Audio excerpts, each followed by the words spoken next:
Hello everyone, this is Anagha, your digital marketing friend for NGOs. In my last video, I talked about my conversation with a friend who works for an NGO, and she had shared her organization's process for onboarding volunteers, which was actually a tedious process and which includes a unique interview process to ensure that volunteers are a good fit for their organization. The interview process includes interview sessions and counseling sessions, and it really, all of that, and it really made me pause and think. Today, I want to explore this topic further and share my own experience of working with NGOs, which I had discussed a little bit about in my last video. So, volunteers are the heartbeat of every NGO, and I'm sure you would agree with that. But there's a catch that many of them drop out very early into their tenures. And why? Because not every volunteer would realize the emotional and physical strategy of work that it demands.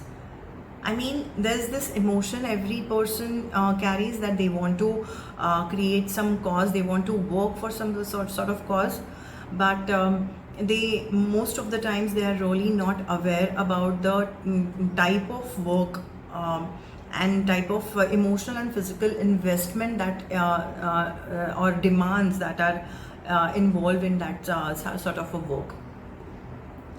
And that's why onboarding of volunteers becomes very important, because the NGOs would want a longer association with the volunteers. And onboarding and volunteer is not just a formality; it's actually the foundation of the NGO, right? Because on that one specific volunteer, there's a lot that is depending the running of that organization. So, but the question is, how many NGOs are doing the onboarding process right?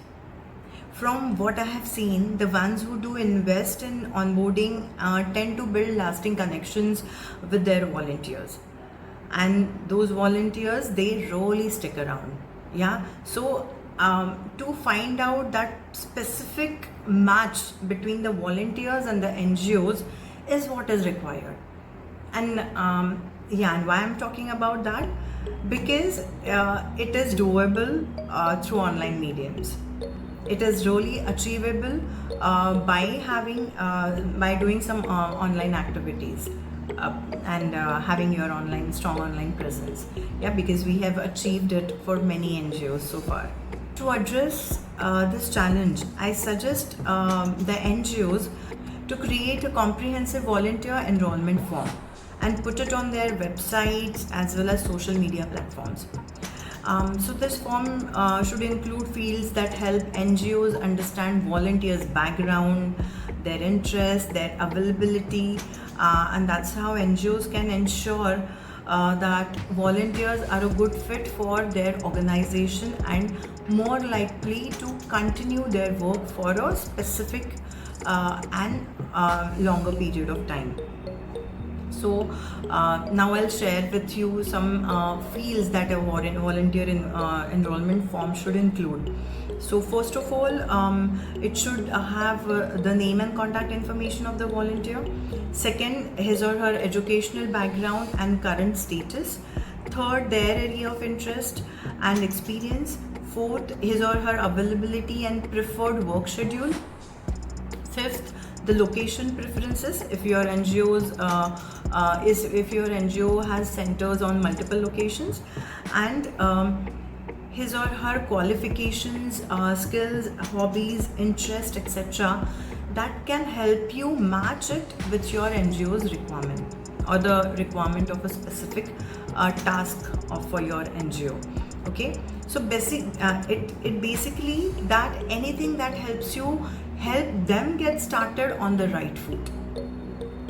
By implementing a comprehensive onboarding process, after knowing candidates' important details, NGOs can benefit in several ways, such as first is volunteers are more likely to be committed and engaged. Then second is NGOs can better understand the volunteers' strengths and weaknesses. And third, volunteers are most likely to continue their work in the organization. And that's why it becomes the win-win for volunteer and any NGO. Okay, so by putting this volunteer on enrollment form online, the NGOs can increase the scope of interested volunteers reaching out to them, whichever may be the location they want to come the volunteers from. Yeah, for example, if your NGO is in Delhi NCR, and definitely if your requirement for a volunteer to work on fields specifically in your office in Delhi NCR, so you would definitely prefer to have a volunteer who is staying in the surrounded location. So maybe you can mention that.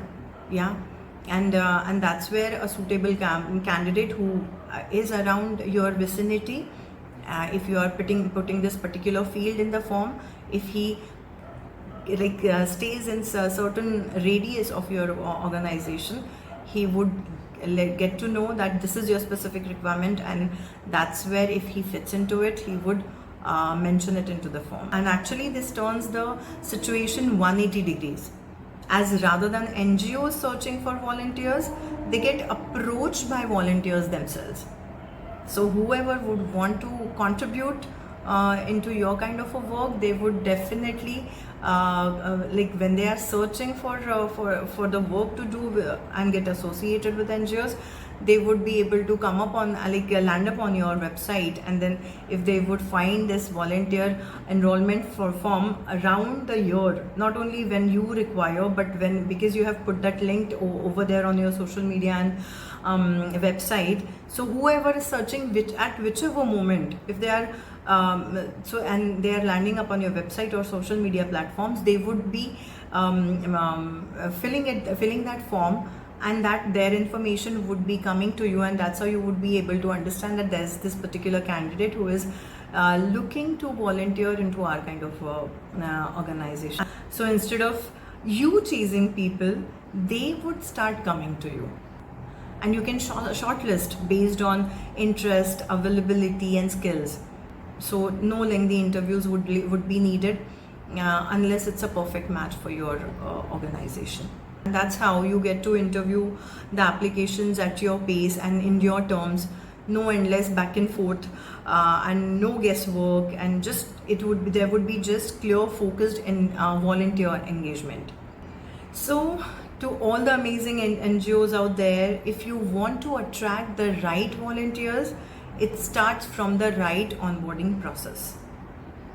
And that right onboarding process starts from having the right volunteer enrollment form placed at right places. How to put that on right places, I would discuss it in my next video. So let's make volunteer experience more meaningful, one step at a time. Thank you for watching, and I would look forward to sharing more insights in my coming video. Bye.